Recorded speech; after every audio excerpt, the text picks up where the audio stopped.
అలాగే మీడియా వాళ్ళు మాత్రమే నిలబడతారు.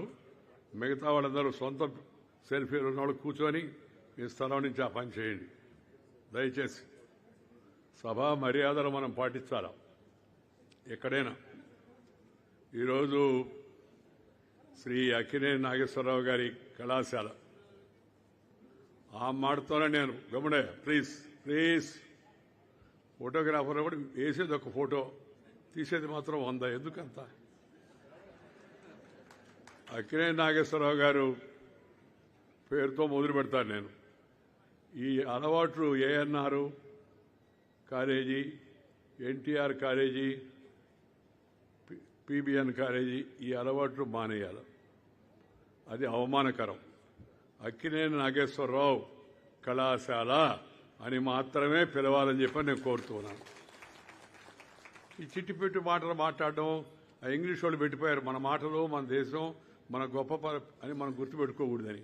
హైదరాబాద్లో ఎంజీ రోడ్డు అంటే ఎంజీ రామచంద్రన్ కాదు, మహాత్మా గాంధీ రోడ్డు. మహాత్మా గాంధీ ఎంజీ అయిపోయాడు. SP road Sardar Patel road, Sardar Patel ఒక ఎస్పీ అయిపోయాడు.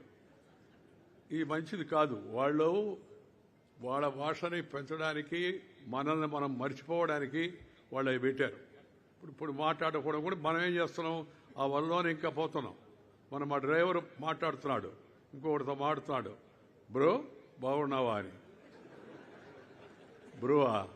ఏమైనా బ్రోకరా అతను? ఏ బ్రోకర్ అన్నా? కాదు సార్, బ్రో అంటే బ్రదర్ అన్నాడు. నేర్చుకుంటారా అని చెప్పాను. ఈ పరిస్థితి ఏమాత్రం మన సమాజానికి మంచిది కాదు. ఇవాళ నేను ఒక ప్రతిష్టాత్మకమైన, పురాతనమైన మంచి కళాశాల వేదికగా నేను చెప్తూ ఉన్నాను. దయచేసి అందరూ తెలుగులో మాట్లాడండి. ఇంగ్లీష్ వాళ్ళకి ఇంగ్లీష్తో మాట్లాడండి. ఇంకా మీరు ఇతర భాషలో కూడా హిందీలో మాట్లాడండి వాళ్ళతో. కానీ మనం ఇంట్లో, వీధిలో, గుడిలో, బడిలో, అమ్మ ఒడిలో నుంచి వచ్చిన భాష అవుతుంది అమ్మ భాష, ఆ తెలుగులో మాట్లాడాలి. ఈరోజు అలాగే ఇందాక నేను చెప్పాను ఒక మాట, వేరే అనుకోవద్దని. మొదటి వ్యక్తి అందరి పేర్లు చెప్పాలా, తెలవాలి కదా ఎవరెవరు ఏందో. తర్వాత వాళ్ళందరూ అందరి పేర్లు మరలా చెప్పాల్సిన అవసరం లేదు.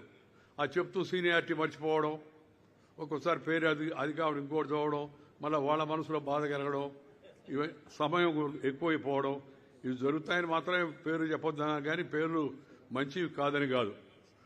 ఎందుకంటే నేను ఈ వ్యవహారంలో సుమారు 60 ఏళ్ల నుంచి ఉన్నాను.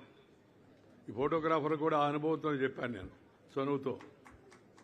మనము కొన్ని పద్ధతులు, కొన్ని సాంప్రదాయాలు, కొన్ని ఉన్నత సంస్కారవంతమైన విషయాల వైపు వెళ్ళాలి. సంస్కారవంతమైన జాతిగా ఉండాలి. ఇందాక ఒక మాట చెప్పాడు, ఏమని, చాలా మంచి మాట చెప్పాడు మన రాము, ఏమని కలిసి ఉండాలా. మన దేశం స్వతంత్రం పోవడానికి కారణం ఏం చెప్పండి? మన రాజులందరూ కలిసి ఉండకుండా ఒకరితో ఒకటి తొంగేసుకోవడం వల్ల ఆ ఇంగ్లీష్ వాళ్ళు వచ్చి మనం దోచుకొని, మన మనసును కూడా దోచుకొని, మన ఆస్తులు దోచుకొని, మన వజ్రాలు దోచుకొని వెళ్ళిపోయారు. పోర్చుగీస్ అంతా గుడివాడ అంత ఉంటుంది. వాడు వచ్చి ఈ దేశంలో గోవాను ఆక్రమించుకున్నాడు. కారణం ఐకమత్యం లేకపోవడం. కాబట్టి సమాజంలో, కళాశాలలో, విద్యార్థుల్లో, కుటుంబంలో అందరూ ఐకమత్యం ఉండాలి అనే విషయాన్ని మనం ఈ సందర్భంగా గమనించాల్సి ఉంది. దాన్ని